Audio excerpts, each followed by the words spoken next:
Welcome guys back to another episode of Arsenal Transfer News Daily. Just before this video starts, I just want to say if you haven't signed up to my Fantasy Premier League, then do so. The code is on the screen now and it is in the description box and it's going to be in the comment section. If we can get enough people signing up, I will possibly do a cash giveaway at the end of the season for whoever finishes top. Personally, I don't really I don't really touch my fantasy league, but it's for you guys to get involved as we go through the Premier League season. So do that for a chance to win some cash possibly. We start this episode with an invincible leader, a legend leaving our club, and that is Freddie Ljungberg is leaving the club to pursue new opportunities in the coming season. Freddie, current assistant coach to Mikel Arteta, has been with us for the past 2 seasons after returning from Germany, where he was assistant manager at VfL Wolfsburg. Freddie has previously led our under 15th and under 23 squads. Announcing his decision, Freddie said, "I've decided to leave my first team assistant coach role at Arsenal to progress my management experience. I've been involved with this club on and off since 1998 and I'm grateful for all the opportunities they have given me both as a player and as a coach. I wish Mikel and all the team every success for the season ahead. Thanks also to the fans for their constant support and always being by my side. I hope we'll all meet again soon." Technical director Edu said, "We're really sad to see Freddie leave as we know how much he loves Arsenal. However, we know how he's had various opportunities over the last 12 months and stuck to his job at Arsenal. Now he has to consider other opportunities and it makes sense for his career at this time to move on." Freddie has been a huge contribution to his in his coaching role, most importantly when he led the team during that difficult period between Unai's departure and Mikel's appointment. We'll be forever grateful for what he did then and what he's done since, but we fully recognise his desire to move on and be a head coach himself. Now, if you don't remember, he was the interim manager between Unai Emery and Mikel Arteta's reign.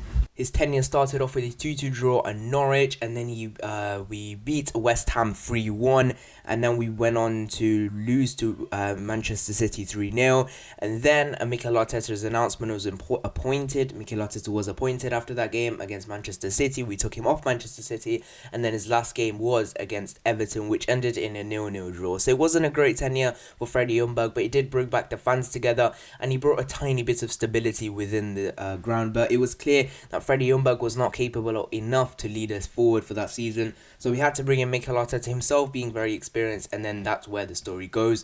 Freddie Ljungberg has been very, very good for us. He's developed the likes of Bukayo Saka. We're going to go into that in a second, what Bukayo Saka had to say. Bukayo explained, "Freddie has given us all so much valuable advice and support. He's a fantastic coach and someone we all look up to. I'm just so grateful that I've been able to work alongside and learn directly from someone like him at this early part of my career." Mikel Arteta also went on to say that Freddie has been a really important member on my team since my arrival. "We did a great job picking the team up when Unai left, and we all have 100% respect for him as a man and a coach. I know I'll be facing him on the touchline in the future. Thank you, Freddie." So that is Freddie Ljungberg leaving the club. Now, in my opinion, I think I saw this coming. He was someone that he didn't look particularly happy in the stands because that's where he was deployed as assistant coach to Mikel Arteta. He wasn't really involved on the touchline, and I just saw this coming, to be honest. When he had that experience as first team head coach between Unai's and Mikel's reign, and between that time when he took over, he knew that he had the capabilities of being a really, really good head coach. But at that time, he was quite inexperienced, and I think now he can move on and become a really good head coach. In my opinion, I wish him all the best. He's amazing, invincible, amazing person to have in and around the squad, and we wish him all the best, and hopefully you guys do as well. And we're going to be moving on from Freddie Ljungberg, as he has announced he will be leaving the club. Next bit of news is on Gabriel. This is your daily Gabriel update, as we've been talking about him for every day, but hopefully now this is the last time we're going to talk about him. I've said this so long, this is the last time, but we have to report on it. Apparently he is now in London to complete his deal. The deal is basically done. This is a done deal. I've said this for days and days now. This is a done deal, and Gabriel will be an Arsenal player. He has shaken off apparent interest from Manchester United, and apparently, according to Gianluca Di Marzio, there was a bit of problem in agreeing agent fees with his entourage and little fees like that sometimes hold up a deal, and that's what happened in this case. But that's all been ironed out and that's all been sorted, and Gabriel will be announced as an Arsenal player in the coming days. So that is the news, that Gabriel is a done deal. Everything's been sorted. Around £20 million deal has been agreed, with another £3 million in add-ons, £2.6 million in add-ons, which could be paid with add-ons like, you know, Champions League qualification, Premier League victories, things like that, add-ons that we may or may not pay. So it's an initial £20 million, which we will pay in installments because that's how we do it at this club. Again, it's not a bad thing, but we are paying in installments, which has been reported. And we are beating off interest from the likes of Manchester United, Everton, Napoli, and apparently Paris Saint-Germain and Man City did hold a late interest with Gabriel. But we have signed Gabriel, it's just a matter of an announcement. Next bit of news is a player we have been linked with, a new player we've been linked with, and his name is Emmanuel Dennis. And apparently Arsenal are among a host of European clubs battling for highly valued striker valued at £36 million.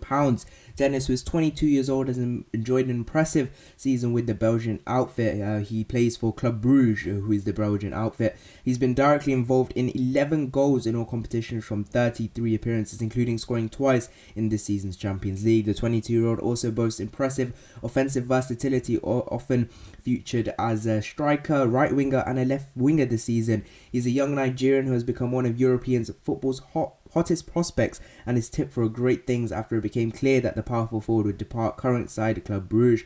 Caught Offside, which is the report that has suggested this, has recently obtained information from an inside source that suggests that Mikel Arteta's Arsenal, Bayer Leverkusen, RB Leipzig, Inter Milan and fellow Premier League outfit Everton are battling it out to secure Dennis's services. It's our understanding that Manchester United were also interested, but their interest has cooled, but the remaining clubs have are better positioned to snap the exciting attacker up. We understand that they understand that several clubs have made offers for the striker, but none yet have met Clubs Brugge required value of the striker. Our source confirms that the last season's Belgium champions will be allowed for the star forward to depart the club should an official bid or at least £36 million, €40 million be made. However, the player's preference is to play in the Champions League next season. Now, in my opinion, we shouldn't sign this player.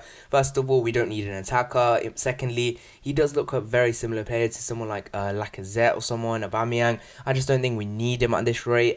Again, we attacking, you know, that forward role, we don't really need anyone there. We have Willian already who can cover in the left side. We already have Martinelli, Pepe, Reece, Saka as well. So I don't think we need someone like Dennis.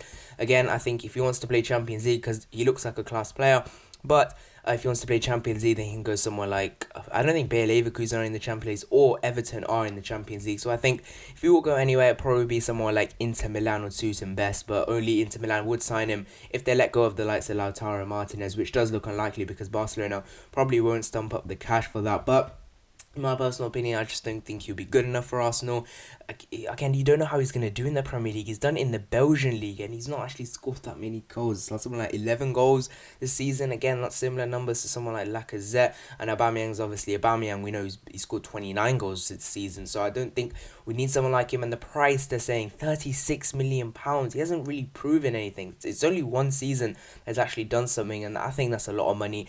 In my opinion, I don't think Club Brugge will get anywhere near £36 million. They'll be lucky if they get £20 million for this player, Emmanuel Dennis. But who knows, someone might stump up the cash in signing. But in my opinion, we don't need Dennis. We've already got two strikers that are more than capable of leading the line. We also have Eddie Nketiah, and there's someone like Emil Smith-Rowe behind them as well, who is also coming back on loan from Huddersfield. In my opinion, we do not need him, but there are the links and I'm talking about it, so leave me your thoughts in the comment section down below. Do we need Emmanuel Dennis? So yep, that is the news that we have been linked with Emmanuel Dennis recently, and yeah, I don't think we should sign him, but that's the news.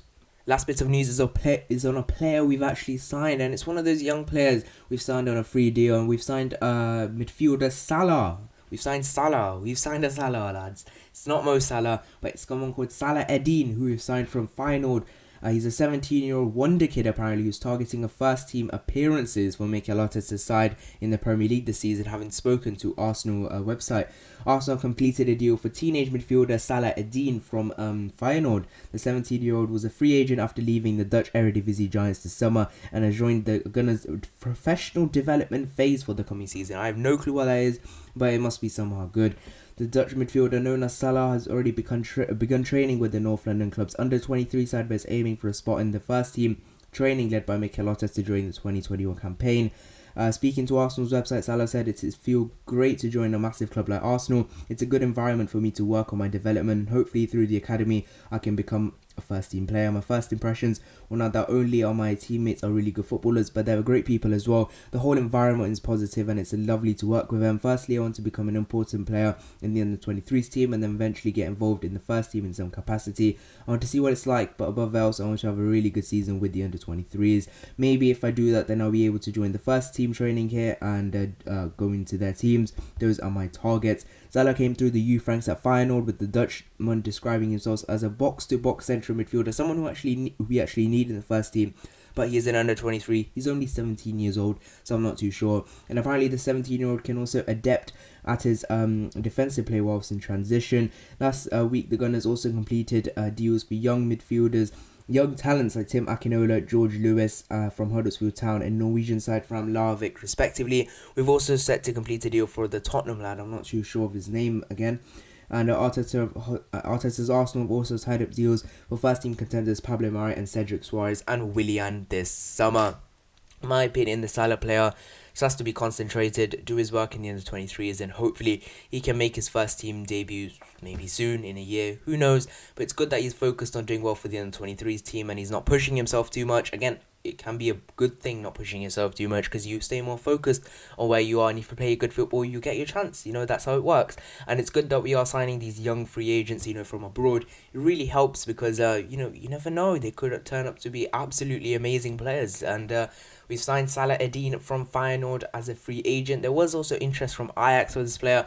We've beaten off interest from Ajax to sign Salah Eddin from Feyenoord. Tell me what you guys think in the comment section down below. Do you guys actually know anything about him? Because I didn't. I've seen a few clips of him. His passing range actually looks really, really good. You guys can see that on YouTube yourself as well. So that is the news, that we have signed Salah Eddin from Feyenoord as a free agent. So thank you guys so much for watching this video. If you have enjoyed, please do like, subscribe. See you guys next one. Bye bye.